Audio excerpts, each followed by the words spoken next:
Que Dieu vous bénisse, je vous salue tous dans le nom de Jésus. Venez rapidement avec moi dans le livre de Jean, chapitre 9. Le chapitre tout entier est très intéressant. Mais je voudrais qu'on nous lise quand même deux passages qui vont nous permettre justement d'introduire un texte d'ailleurs connu de beaucoup d'entre nous. À partir du verset 9, lisez, je pense, jusqu'au verset 11. Alors j'ai introduit mon message avec cette triste nouvelle parce que s'il y a quelques personnes qui ne connaissent pas cette histoire-là, bon, c'est normal. Mais c'est une histoire qui, pour le moment, déferle la chronique. On en parle partout. Moi-même, j'ai suivi ça à partir d'hier jusqu'à aujourd'hui. Et c'est une fille qui, à un moment donné, était même en train de prêcher, d'exhorter. J'ai vu une de ses vidéos où elle exhortait et les gens ont dit peut-être c'était une prémonition. Ce qui veut dire qu'elle était en train d'annoncer la mort.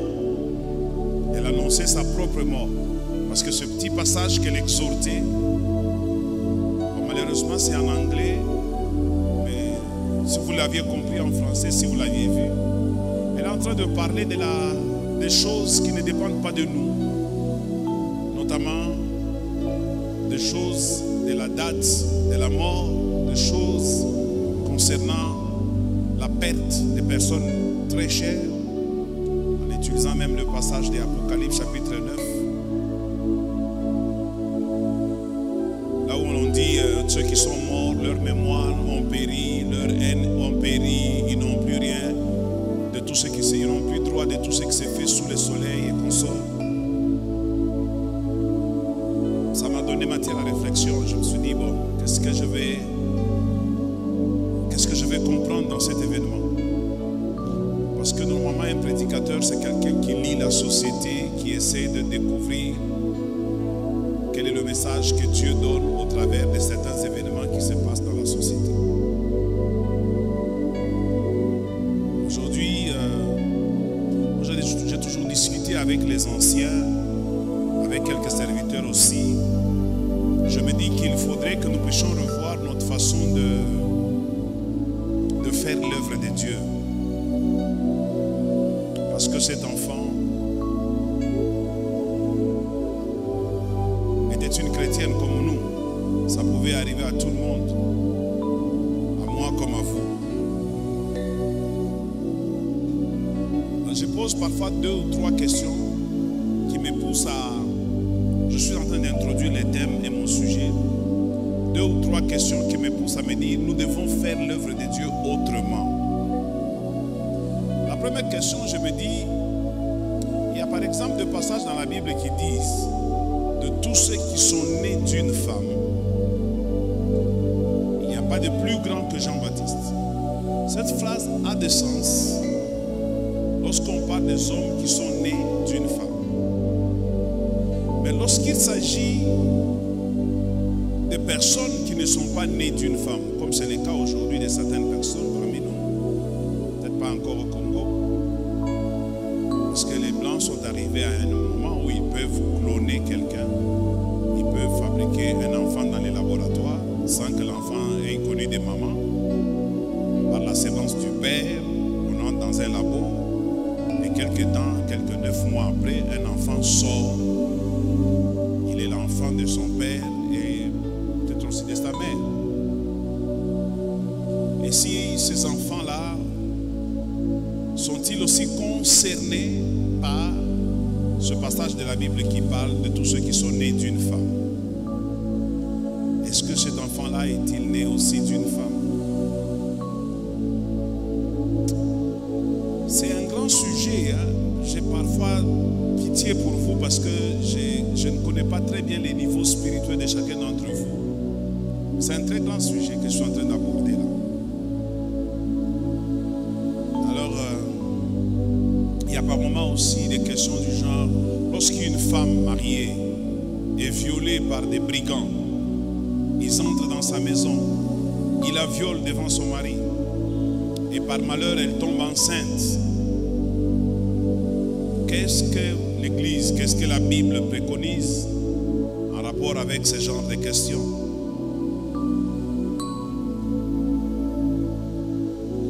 Cette femme doit-elle garder cet enfant?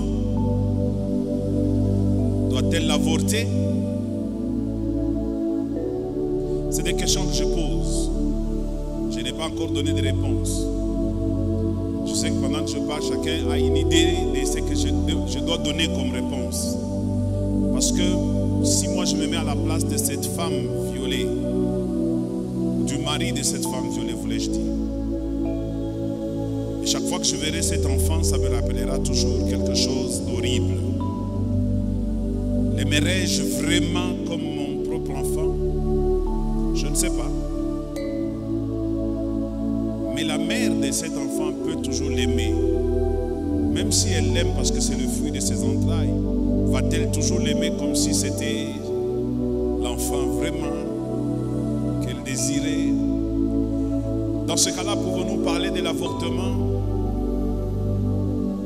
Anyway, tout ce que je suis en train de soulever là, ce sont les sérieux problèmes qui sont en train d'être gérés maintenant par l'Église. L'Église est en train de faire face à tous ces types de problèmes. Et bien d'autres, la liste est très longue, je peux continuer si vous voulez, pour ne pas vous perturber. Ce sont tous ces cas-là. Quand vous cherchez dans la Bible, vous ne trouvez pas un verset express qui parle de ce passage ou de ces réalités. Quel est le thème que je vais développer aujourd'hui? Je l'ai déjà donné. Cet homme qu'on appelle Jésus. Jésus est un mystère. Et il est mystère pas seulement maintenant que nous sommes devenus chrétiens. Jésus a toujours été un mystère. C'est cet homme que l'humanité n'a jamais compris. Cet homme que l'humanité n'a jamais maîtrisé. Cet homme qui a été combattu comme jamais un homme n'a été combattu sur cette terre. Je suivis un grand politicien français, Sarkozy, qui pose une question. On lui pose juste une question à lui. On lui dit, monsieur les Sarkozy, si par exemple il arrivait que on vous donne à organiser une table, vous voulez inviter 5 personnes, quelles sont les 5 personnes que vous aimeriez inviter dans votre fête, qui seront à la même table que vous? Sarkozy, prenant la parole, il dit, je n'inviterai qu'une seule personne. Et le journaliste dit, lequel? Il dit, Jésus-Christ. Alors ça a étonné tout le monde. Sarkozy parlait de Jésus, alors que nous savons généralement que ces gens-là, ce sont des francs-maçons, des rosicruciens et consorts. Il explique. Il dit, c'est l'homme qui a marqué l'histoire de l'humanité. Il n'y en a pas un autre comme celui-là.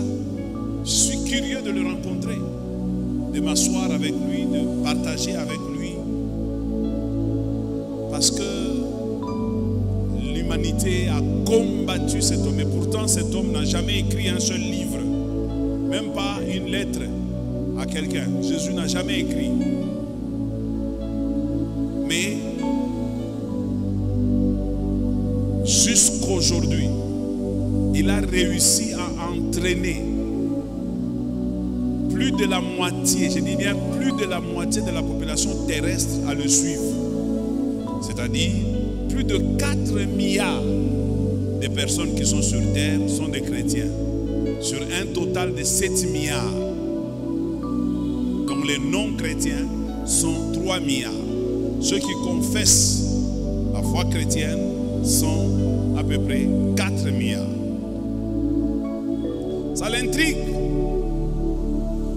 Quand vous prenez le texte de Jésus, vous prenez la Bible, vous prenez partout là où Jésus a parlé. Jésus n'a pas eu de discours extraordinaires. Il n'a pas eu de prédication avec des profondeurs comme nous les cherchons. Quand vous lisez Jésus, écoutez comment Jésus prêchait. Un homme avait un champ. Et quand il est allé dans son champ, il voulait y planter une semence. Une partie de la semence est tombée le long de la route. Une autre sur un endroit rocailleux, et ainsi de suite. C'était ça les prédications de Jésus. Mais cet homme, aujourd'hui, il est l'homme le plus populaire de l'histoire de l'humanité. Et il peut battre tout le monde aux élections. Quelqu'un me donne un bon amen. Dans tous les pays du monde, même si tous les gouvernements du monde se réunissaient contre Jésus, Jésus va le vaincre. C'est pourquoi je suis encore convaincu aujourd'hui de parler de cet homme qu'on appelle Jésus.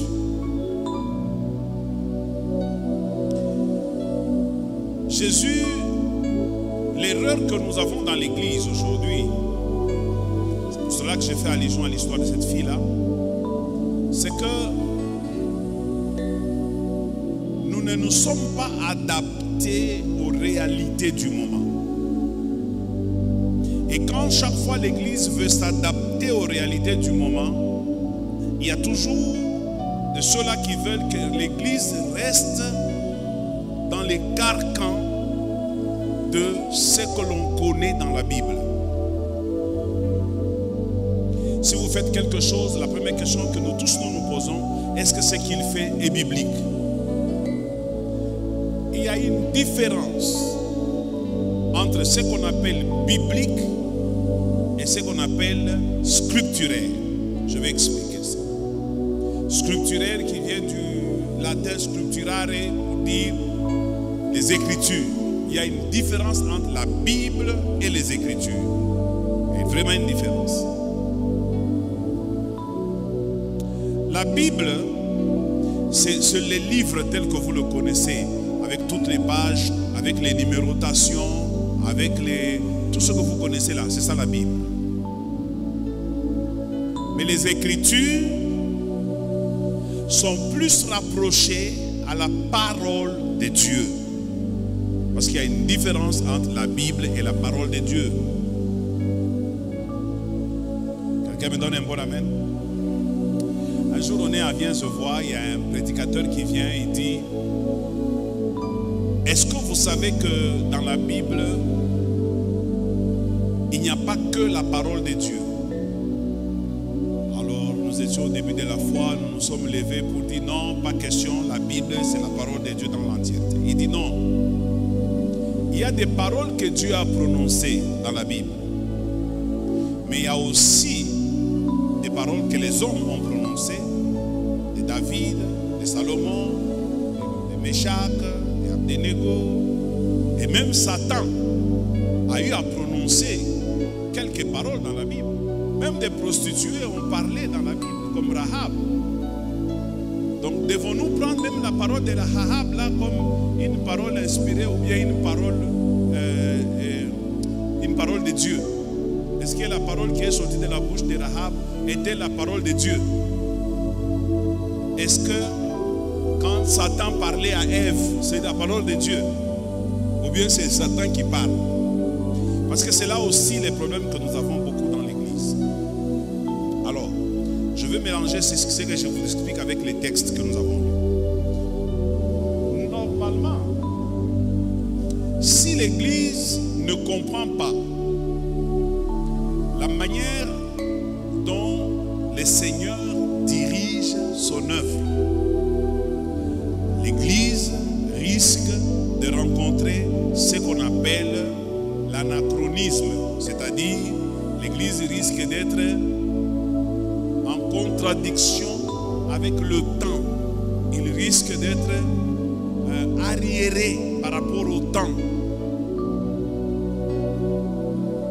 C'est-à-dire l'église n'a pas commencé aujourd'hui. L'église a commencé il y a des milliers d'années.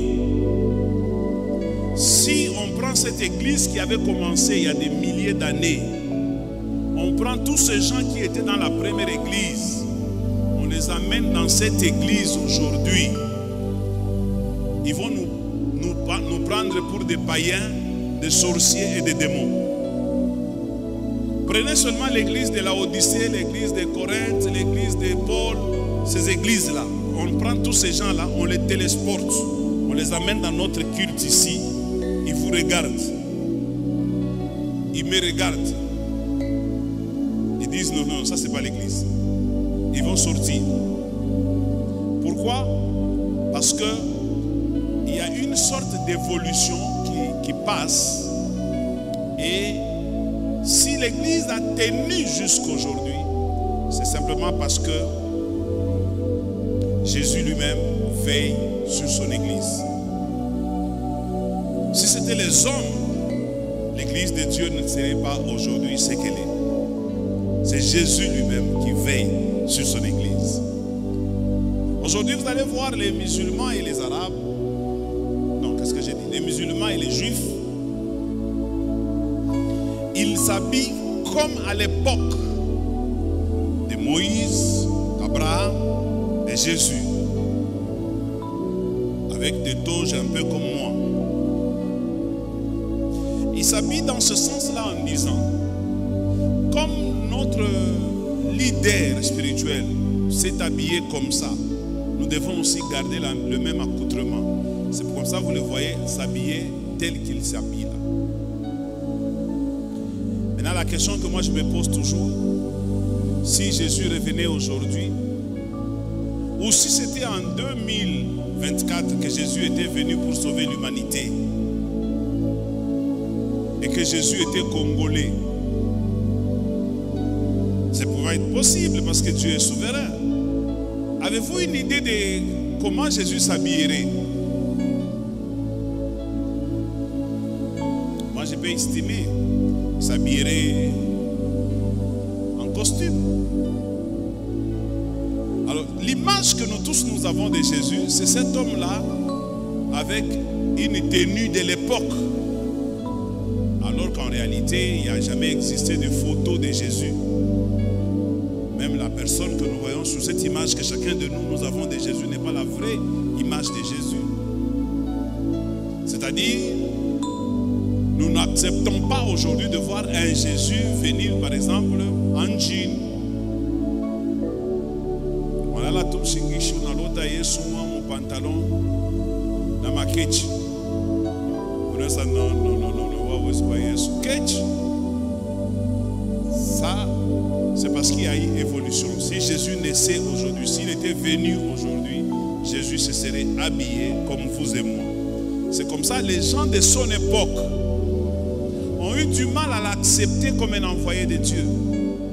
Parce qu'il leur ressemblait. Manger comme eux, s'habiller comme eux, parler comme eux. On connaissait même certains des membres de sa famille, notamment son père et sa mère, et même le métier qu'il faisait avant qu'il ne devienne le Christ. Il était un menuisier. Alors, quand vous regardez dans le texte que nous avons lu, vous allez comprendre que cet homme a été trouvé par Jésus et les disciples qui passaient. C'est ici que mon message commence. C'est pourquoi je n'ai même pas encore donné des points. Pendant qu'il passait, les disciples poseront la question à Jésus. Rabbi, qui a péché pour que cet homme soit né aveugle? Et puis eux-mêmes vont tenter de répondre à leurs questions en disant,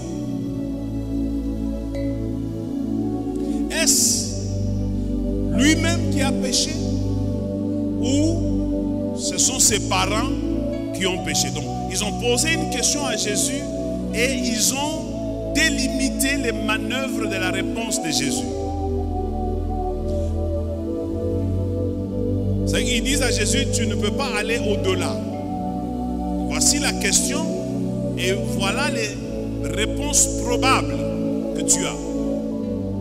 Ou bien tu nous dis ça, ou bien tu nous dis ceci. Mais curieusement, c'est là où je dis, Jésus est un mystère depuis longtemps. Jésus ne répond pas à leurs questions selon le canevas que eux ils lui ont fixé. Il sort du canevas et écoutez la réponse. ce n'est ni lui, ni ses parents qui ont péché, mais c'est plutôt pour que la gloire de Dieu soit manifestée. C'est que ce n'est ni la première réponse qu'ils ont proposée, ni la deuxième réponse qu'ils ont proposée. Ce n'est pas lui qui a péché, ce n'est pas son père qui a péché, mais il donne une réalité qui les échappe. Chaque fois, vous devez savoir, mes amis, que Jésus-Christ est un mystère, c'est-à-dire il nous dépasse. Nous ne pouvons pas le maîtriser. Quand tu maîtrises Jésus, tu fais peur.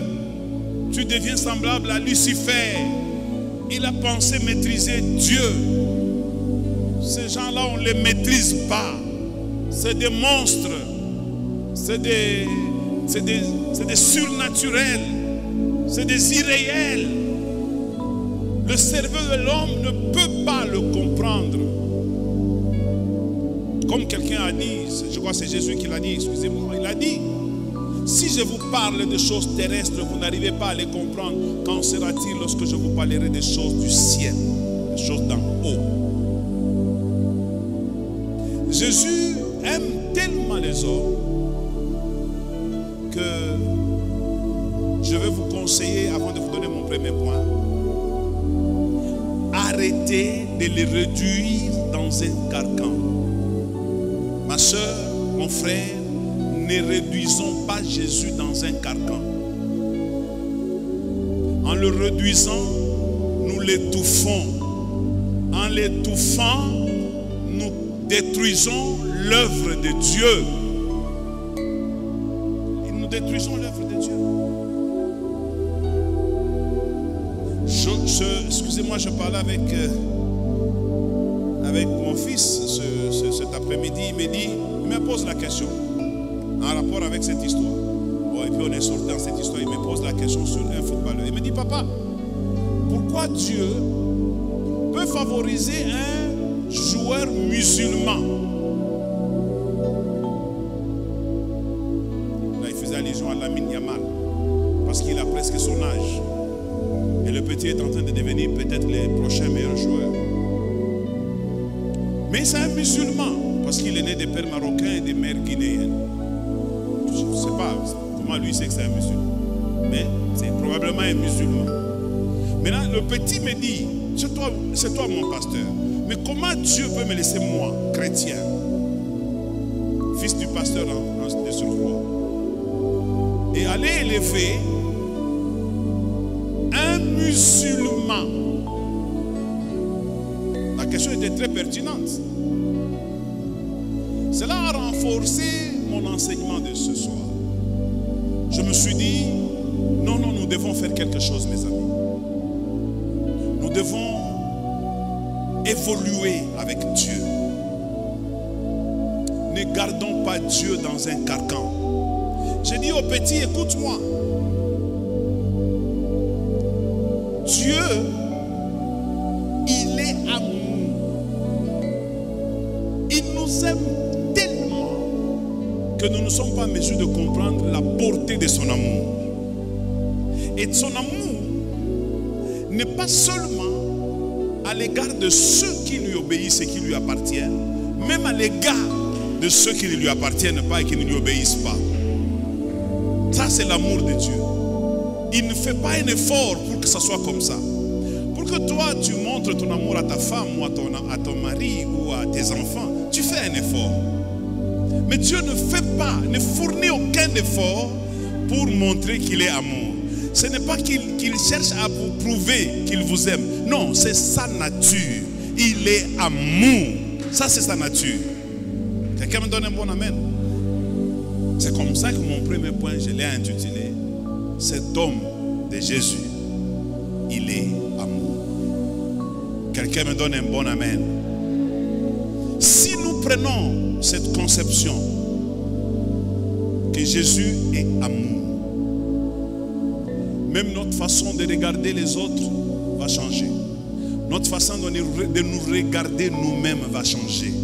Notre façon de voir l'autre.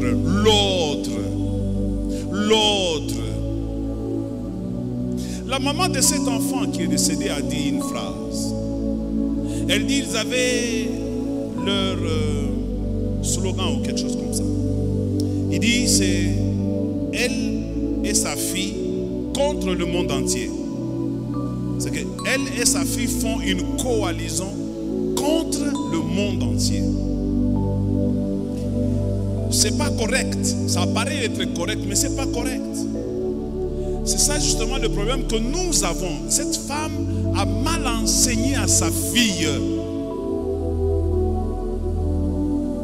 Tu ne peux pas être toi et ta fille, vous faites un bloc contre le monde entier. Ce n'est pas possible. L'homme a été créé par Dieu pour interagir avec les autres, vivre avec les autres, se sentir aimé par les autres, se sentir accepté par les autres, aimer aussi l'autre, accepter aussi l'autre. L'homme ne doit pas considérer que le monde lui appartient. L'homme ne doit pas s'imaginer que c'est lui le centre du monde. Excusez-moi, tout celui qui pense qu'il est le centre du monde, ça veut tout simplement dire que c'est encore un petit enfant. Parce qu'il n'y a que les petits enfants qui se comportent ainsi. Les petits enfants pensent que quand vous avez un enfant à la maison, ils pensent que toute la maison c'est lui. Celui qui est le plus ayant droit. Et même quand il voit quelqu'un d'autre avec quelque chose, l'enfant pleure parce qu'il estime que toi tu n'as pas le droit d'avoir ça. C'est moi qui ai le droit d'avoir ça.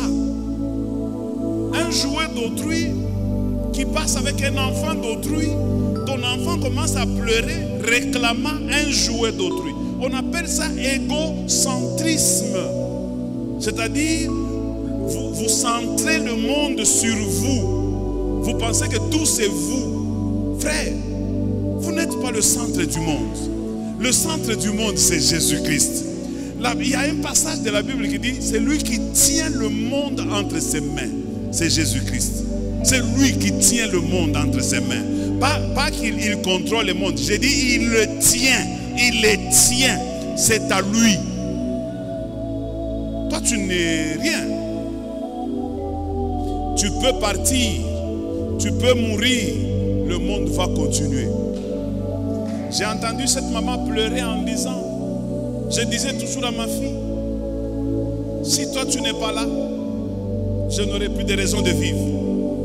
Faux et elle va vivre. Ce soir, je suis même sûr qu'elle est en train de prendre son foufou tranquillement.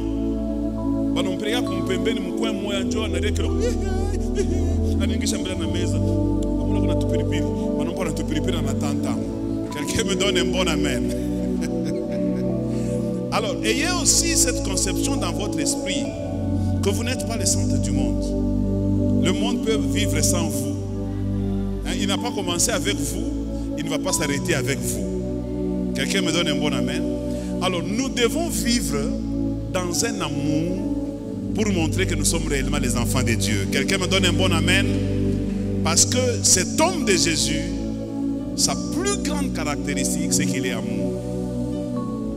Et il veut que nous aussi, nous puissions lui ressembler en cela. Nous ne devons pas lui ressembler dans la gloire. Nous ne devons pas lui ressembler dans les succès, dans les power, dans les opaco. Nous devons lui ressembler dans l'amour. Dans l'amour. Aujourd'hui, le monde est en crise d'amour. L'église est en crise d'amour. On ne s'aime pas même à l'église. On ne s'aime pas. On ne s'aime pas. Est-ce lui qui a péché? Est-ce sa mère qui a péché? Ou c'est son père qui a péché? Jésus dit, vous êtes des méchants. Vous cherchez toujours la cause autour de vous. Vous cherchez toujours par ce qui vous arrive, qui est à la base, qui est derrière. Ça c'est l'homme. L'homme cherche toujours. Si ça ne marche pas chez moi, il y a un responsable quelque part.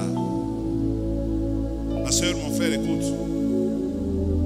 Jésus nous a donné une leçon ici.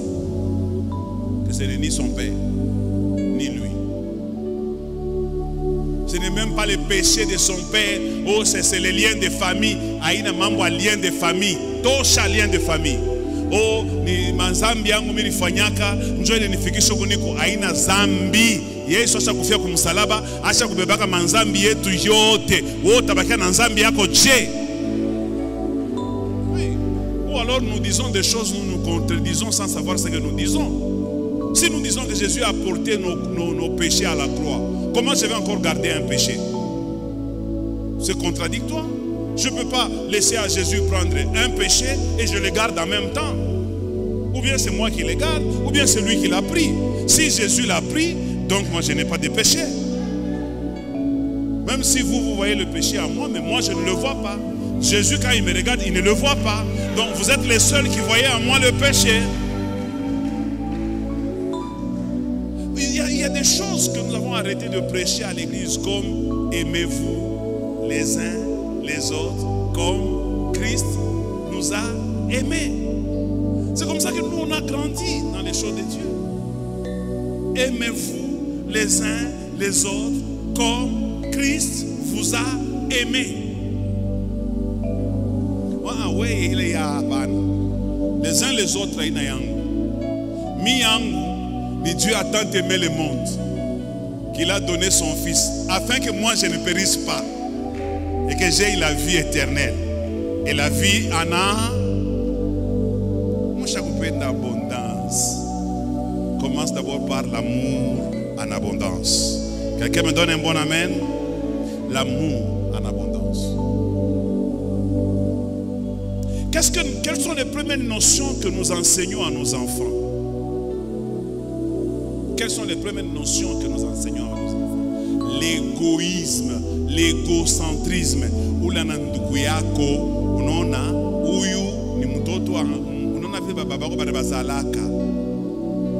Nous voulons enseigner à nos enfants de les séparer des autres. C'est comme ça que nos enfants ne sont pas ensemble. Même les enfants de cette église qui sont nés à l'église, qui ont grandi à l'Écodim, qui sont à l'église aujourd'hui, ne sont pas ensemble parce que nous les avons divisés. Ce que je vous dis, c'est la vérité. Même si vous ne dites pas amen. Nous, c'est nous qui les avons divisés. Avec ce que nous leur disons. Vous savez, les problèmes, je vais quitter ce point, je vais entrer dans le deuxième point. Le problème, c'est quoi? C'est que nous avons aussi trop de méfiance à cause de la méchanceté des hommes. Les hommes sont tellement méchants que nous commençons à nous méfier en disant: ah papa, il faut pas souple, hein, parce que bantu lo chaka baba ya ça. Bantu wa chakwa nini baba ya ça. Mais moi, ce que je sais et que je vous enseigne tous les jours, jusqu'à ce que le Seigneur me prendra, je vous l'enseignerai. Le mal ne peut jamais triompher sur le bien. Impossible. Impossible. C'est pourquoi je vous dis toujours que faites du bien même à vos ennemis. Priez pour ceux qui vous maltraitent. Si ton ennemi a faim, donne-lui à manger. En agissant de la sorte, ça sera comme des charbons que tu places sur sa tête. C'est lui qui en souffrira et toi tu ne souffriras pas parce que tu as donné quelque chose à un sorcier ou parce qu'un sorcier est venu chez toi à la maison. Il a fait pipi dans ton salon. Alors moi je ne vais pas dormir la nuit parce qu'un sorcier a fait pipi chez moi. Et c'est quoi ça? Na pipi à sorcier qu'il puisse je dors, je me réveille, je ronfle même parce que je ne dépends pas de son pipi. Quelqu'un me donne un bon amen. Vous vous réduisez tellement que le christianisme n'est plus très fréquentable. Le christianisme est devenu une secte de mécréants, des gens qui ont perdu les boussoles. Nous devions être la lampe, nous ne sommes plus la lampe. Nous devions être le modèle, nous ne sommes plus le modèle. Pourquoi? Parce qu'en nous, on ne trouve plus de l'amour. Jésus dit, c'est pour que les œuvres soient manifestées dans cet homme. Si mon problème à moi n'est pas encore résolu, ça ne veut pas dire que je suis plus pécheur que toi. Ça ne veut pas dire que je suis loin de Dieu. Ça ne veut pas dire que je suis méconnu de Dieu. C'est tout simplement parce que Dieu veut que sa gloire apparaisse dans ma vie. C'est tout. C'est tout. Je vous donne un passage biblique de Anne. La Bible dit net et clair. Dans 1 Samuel, je crois, chapitre 5, quelque chose comme ça. 1 chapitre 1, verset 5. La Bible dit, Pénina n'était pas aimée par son mari. C'est Anne qui était aimée par son mari. Mais l'Éternel a rendu stérile Anne. Qui a rendu stérile Anne? L'Éternel. Qui a rendu Rachel, la femme de Jacob, stérile? C'est qui? L'Éternel. Qui a rendu Rebecca stérile? L'Éternel. Qui a rendu Élisabeth, la femme du souverain sacrificateur, stérile? L'Éternel. C'est l'Éternel. Et arrêtons de penser que tout vient du diable. Non, il y a des situations qui arrivent, c'est Dieu qui les veut. C'est Dieu, il veut, il crée cette situation, il sait pourquoi il crée. C'est lui le patron, c'est lui le boss, c'est lui le propriétaire. Hein? C'est lui. Un jour j'étais avec un homme riche en Zambie, et il avait un neveu. Son neveu est allé le voir le soir, parce qu'on s'était tiraillé beaucoup à la carrière. Maintenant le soir on est allé tous le voir. On arrive chez lui là-bas, il nous reçoit. Et puis chacun s'exprime. Son neveu parle en accusant l'ingénieur. L'ingénieur prend la parole. L'ingénieur explique pourquoi il a demandé qu'on quitte avec les engins pour les amener de tel autre côté. Maintenant, le boss prend la parole et dit ceci. Il dit à son neveu. Il dit à qui appartient la société? Il dit, c'est à toi. Il dit, ok. Moi là, à qui appartient la société? Je t'ai dit aujourd'hui. Celui qui a le droit de diriger, de montrer la direction de tous les engins, c'est l'ingénieur. Toi, même si tu es mon neveu, tu n'as pas le droit d'interférer dans le travail de l'ingénieur. Même s'il dit, amenez ça à la toilette ou aux installations hygiéniques, amenez celui l'ingénieur. Moi, j'ai un contrat avec lui. C'est comme ça aussi avec Dieu. Ne corrigeons pas Dieu. S'il m'a gardé dans cette situation-là, pour que toi, tu sentes que ce qu'il t'a donné, c'est grand par rapport à ce qu'il m'a privé moi, ça ne veut pas dire que moi, je deviens moins humain que toi et que toi, tu me dépasses. Non, pas du tout. Ça veut tout simplement dire, Dieu s'est servi de moi comme un matériel didactique afin de te montrer que ce que tu as reçu là, c'est une grâce. Tu ne l'as pas mérité parce que tu ne me dépasses pas. Si toi, tu l'as, c'est que Dieu t'a gracié, c'est tout. Comment on va savoir qu'il y a la richesse s'il n'y a pas de pauvres? Comment on va savoir qu'il y a de belles femmes s'il n'y a pas de moches? Dites-moi.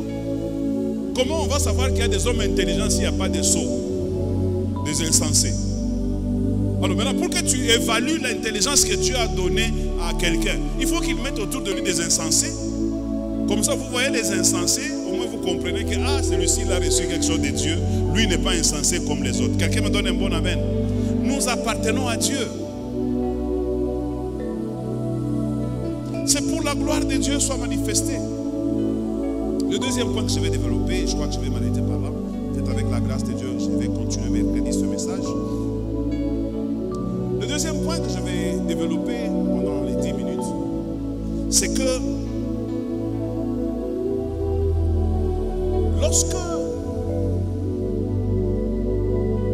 Jésus va vers cet homme, l'aveugle-né, il l'appelle l'aveugle-né, il crache par terre, il fait de l'amour, il met sous les yeux de l'aveugle-né. Il dit à l'aveugle-né, va dans la piscine de Siloé, dans les réservoirs là-bas, va te laver. L'aveugle est allé, il s'est lavé, et dès qu'il est rentré, il a recouvré la vue. Et l'histoire a commencé là-bas. Et mon deuxième point est là aussi. Nous ne voyons pas la main de Dieu. D'abord, je donne les termes. Les deuxièmes points, les points. Dieu ne dépend pas de nos méthodes. Dieu ne dépend pas de nos méthodes, mais il dépend de ses méthodes. Dieu ne dépend pas de nos voix, il dépend de ses voix.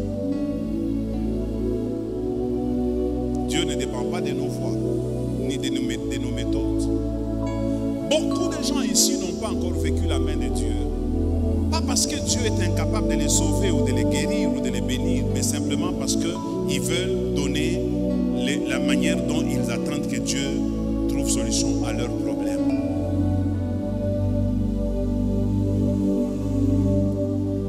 Vous ne devez pas dire à Dieu ce qu'il doit faire pour vous, pour que vous puissiez bénéficier de son amour. Si moi j'étais cet aveugle-là, d'abord je suis aveugle, je suis en train de souffrir et puis j'entends quelqu'un qui crache par terre. Je me fâche parce que comment tu peux cracher autour de moi? Tu sais bien que je ne vois pas. Et puis quand tu craches là, c'est pour que moi je marche dessus ou pour que mes mains touchent tes crachats. Et puis, comme si cela ne suffisait pas, tu viens les appliquer sur mes yeux aveugles. Parce que, écoutez, nous lisons très mal la Bible. Vous croirez que Jésus avait déjà dit à l'aveugle qu'aujourd'hui tu vas voir? Non, il n'avait pas dit ça. Jésus n'a rien dit à l'aveugle que tu vas voir aujourd'hui. Parce que l'aveugle n'avait jamais entendu qu'il y a des aveugles qui sont de naissance mais qui ont vu un jour. Il n'avait jamais entendu. Même quand Jésus est en face de lui, Jésus ne lui dit pas qu'est-ce qu'il est en train de faire. Il crache seulement par terre, il mélange la salive avec le sol et on a bâti Yesu. Kamerikwa ni Congolais. Anaanza kumpaka leo pa macho. Kubantu wengine humo tutamka na Yesu chini. Par exemple, tuko tushutuke Yesu unapata makofi. Parce que nous voulons qu'il nous aide d'une certaine manière. Nous voulons qu'il le fasse comme nous voulons. Et nous nous empêchons par surcroît de recevoir de lui ce qu'il veut vraiment nous donner. Il peut te proposer un moyen. Il te propose un moyen par lequel il veut te bénir. Dieu peut bénir quelqu'un par le moyen de l'humiliation. Quelqu'un me donne un bon amen. Je vous dis vrai, il peut bénir quelqu'un par l'humiliation. Donc on a créé toute humiliation moya. Tu as kunyanyu. Mais ouais, tellement au penda qu'il y a humiliation, on a résisté à l'élévation yako. Mouloji n'est pas. Parce que nous voulons que Dieu fasse les choses telles que nous voulons les comprendre avec notre cerveau. Laissons Dieu agir comme il veut. Si l'Église comprend ça, nous allons voir des miracles parmi nous et nous serons une église de référence, une église de modèle, parce que des choses que Dieu va faire au milieu de nous, ça va nous ébahir, ça va nous étonner. Ça va vraiment nous étonner. Quand vous prenez la Bible de Genèse jusqu'à Apocalypse, vous regardez les hommes avec lesquels Dieu a travaillé. Par où est-ce qu'ils sont passés? Vous allez dire, mais Dieu, pourquoi il n'a pas pris des hommes bien, des hommes intègres, des hommes ainsi, des hommes ainsi? Tous ces gens que Dieu a utilisés dans la Bible, aucun d'eux ne mérite, aucun, je dis bien aucun. Si vous en connaissez un, donnez-le-moi. Aucun d'eux ne mérite. Commençons par Adam. Un très mauvais mari. Pourquoi? Parce qu'il n'a pas su bien gérer sa femme. Il a laissé sa femme aller rester avec Satan. Pendant combien de temps? Je ne sais pas. Et puis quand sa femme revient, il se laisse entraîner par sa femme. N'est-ce pas tous nous disons que quand on est mon homme, on peut diriger comme mon homme qui m'en connaît. Parce que dans ta semaine, pourquoi je vous connais? Ana mwanaume minjo bwana minjo milisumbira na Mungu anasema tu mangeras de tout mais hii ushukuri. Oh toki kama ni wapi uko nyonyesha sema non iko bien. Chimbe bila kwa pale sanction, frappe à genoux. Weka mikono yulu yangula kibasi. C'est moi l'homme dans cette famille-là. Je ne peux pas parce que toi tu as mangé, tu dois même. Non, tu es marié dans une maison. Ta femme a un certain comportement. Si elle t'entraîne dans ce comportement-là de crier par tout le monde, c'est toi le problème. C'est pas elle, parce que toi tu es son mari, tu devais lui résister. Si tu ne lui as pas résisté, tu n'es pas un bon mari. Qui me donne un bon amen? Je ne saurais pas vous démontrer dans tous les cas des personnes, des Abraham, des consorts, c'est par grâce que Dieu les a simplement sélectionnés. C'est Dieu, il connaît comment il marche avec nous. Il connaît où est-ce qu'il nous amène. Il connaît par là où nous sommes aujourd'hui, comment est-ce qu'il va nous sortir de là demain. Là où nous ne voyons pas de chemin, lui il voit un chemin. Là où nous n'avons pas d'espérance, lui il a une espérance. Là où les yeux de l'homme ne voient pas, Dieu voit quelque chose. Dieu voit quelque chose. Dieu voit quelque chose. Je vous ai toujours dit ici, Dieu est capable de créer même un malheur pour te bénir. On a ri, pas exemple, il y a tout ensemble, il y a eu maman, bon, il y a un katoto qui a dit, Léo Chikongo, Mouchimena, il a mouillé le maman. Beaucoup de mamans, Artak Fanka Nini Mouvia, que tout son mourier. Dites-moi, Artak Fanka Nini Mouvia, que tu es calé mon bread, Mouissa, au l'air sa maman, Yesu, tout n'a pas mouru maman. C'est un malheur, c'est une douleur. Mais ça servit à quelque chose. Je vous prophétise. Félix va recevoir cette femme-là. Ma conséquence, moi bien Moutaonak. Je me non, on a dit yo kamatanjo miye. Malheur ya benye on a tâté quoi ya kosas. C'est des choses, c'est comme ça. Njo Mungu ule. Njo Mungu. Apana kwa kumosha Mungu. Oh non, comment on est dans la même njia. Na njia. Weye, biote ni bianani, ni biake. On doit résister ni. Alors si à l'église nous comprenons ça, plus jamais on aura des conflits entre nous. On n'aura plus de problèmes entre nous. On n'aura pas de jugements préconçus ou des jugements sur des personnes. Aujourd'hui, nous sommes pleins de jugements. Il y a une catégorie de personnes avec lesquelles tu parles et une autre catégorie avec laquelle tu ne parles pas. Pourquoi? Parce que tu t'es déjà fait un jugement. C'est un jugement. C'est un jugement. Non,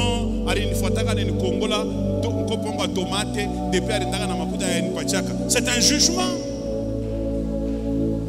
C'est un jugement. Tu as encore pas tomate. Moi j'ai étudié à Mulunguishi. J'étais à l'internat de Mulunguishi, mon 4e, je crois, des humanités. Tu sais comment nous on allait, il m'a tomate mon Mulunguishi, chaque jour. C'est quand on a pris Bukari pour internat, on a pris Bukari, bale ba maman ba village ba na mashamba bale ba na tuita papa mon fanché m'a besoin de mashamba ou jour comme ça les tomates comme on a acha mule inaota ya vitamine sana. Des choses j'ai déjà raconté ça à maman Sylvie. Donc on nous sollicitait. Tout n'a pas de caprice. J'ai les tomates, oui, on avait un moïse, on a mouchirikia, on a moukia ketena, que Dieu pardonne son église. Vraiment que Dieu pardonne son église. Que Dieu nous pardonne. Alors je termine en vous disant, mes amis, la main de l'Éternel n'est pas courte pour agir, ni son oreille sourde pour entendre nos prières, mais ce sont nos crimes. C'est nous les problèmes. Prochainement, je vais continuer sur les textes et sur les autres points. Est-ce qu'on peut acclamer le Seigneur?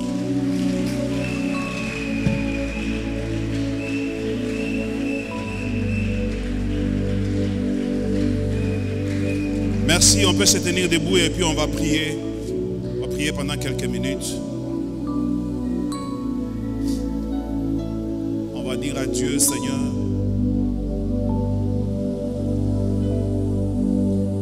je veux me rendre malléable à partir de ce soir. Malléable, c'est-à-dire laisse-toi aller. Laisse-toi faire. Laisse-toi faire. On bukari kama unabuipika. Baneka mai ya moto inatokota. Banakuwa na bunga banaweka. Banabeba mwiko banaanza kushunguluka. Est-ce que bunga bunaweza kuresiste wala unafaa bukari?